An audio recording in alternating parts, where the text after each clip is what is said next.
Murakoze. Nitwa Acher Niyonizigiye, sanzwe ndongoye kino gikorwa. Ni gikorwa kuko ni ministère ariko kandi ni shirahamwe kuko korana n'abandi. Shirahamwe ryitwa Kingdom Leadership Foundation. Hanyuma ibikorwa dukora biratandukanye, ariko kimwe muri ivyo ari naco twarimo uyu munsi ni igikorwa cyo gutanga inyigisho ku barongozi b'amashengero mu ntumbero yo gukomeza uburongozi bw'amashengero mu Burundi, kubera uburongozi burasaba ubumenyi, burasaba ubuhinga. Hanyuma Imana irashobora guhamagara umuntu ikamuha umuhamagaro wo kurongora ishengero, ariko ayo mahigwe yo kugira ubwo bumenyi n'ubwo buhinga ugasanga ntamworoheye. Twebwe rero iki gikorwa kihari kugira ngo cuzuze ico kinogo. Umuntu yahamagawe n'Imana vy'ukuri ntabura ubumenyi akeneye ngo hava asanga hari ivyo atakoze neza, kandi kumbure yaronka ubwo bumenyi yari kubikora neza. Rero iryo shirahamwe ico ni kimwe mu bikorwa dukora kandi gikuru.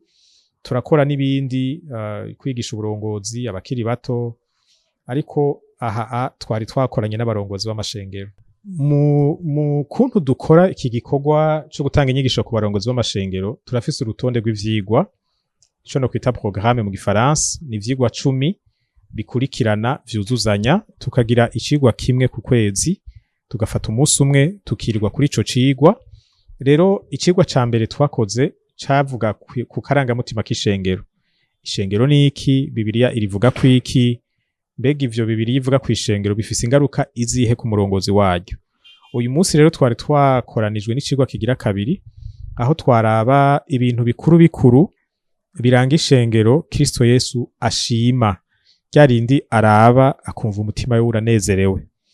Nahanye n'intumbero ni yayindi, no kugira ngo umurongozi w'ishengero amenye ibintu akwiye gushira ku mutima cane, kugira ngo ntivyigere bihara mu ishengero, kuko iyo bivuyemwo ishengero ritaba rigishimwa na nyeneryo, kandi ishengero ridashimwe na nyeneryo no kuvuga ko n'umurongozi waryo ntaba ariko arashimirwa, ntaba ariko araha agaciro ivyo Yesu Kristo umukuru w'ishengero aha agaciro. Rero muri make icigwa c'uyu munsi cari cerekeye ibintu bikuru bikuru bigize ishengero Kristo Yesu ashima, mu ntumbero yo guha abarongozi b'amashengero urutonde rw'ibintu bakwiye gushira kw'inguvu mu bikorwa vyabo vya misi yose nk'abungere. Akamo notera abarongozi karahari, abarongozi b'amashengero, nuko bokwirinda cane ntibakorere ku vy'isi ikorerako, iyo iriko iratandukanya amashirahamwe akora neza n'ayakora nabi.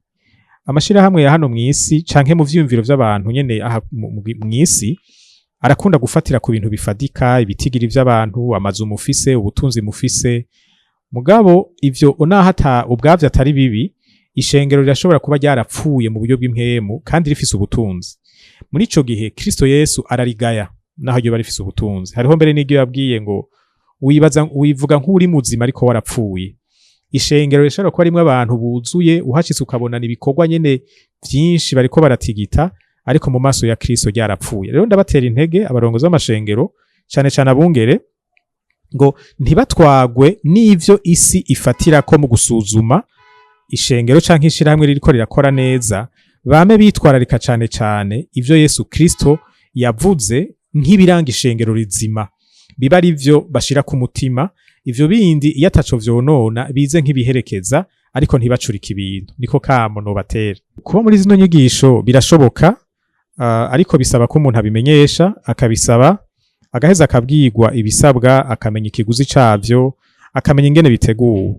Rero arashobora kutwandikira mu buhinga ngurukana bumenye kuri email, canke naho akatwandikira kuri WhatsApp kuri nimero yacu akabitumenyesha, hanyuma tugaheza tukavugana, tukaraba ingene ashobora kuba mu nyigisho bivanye naho tuzoba tugeze.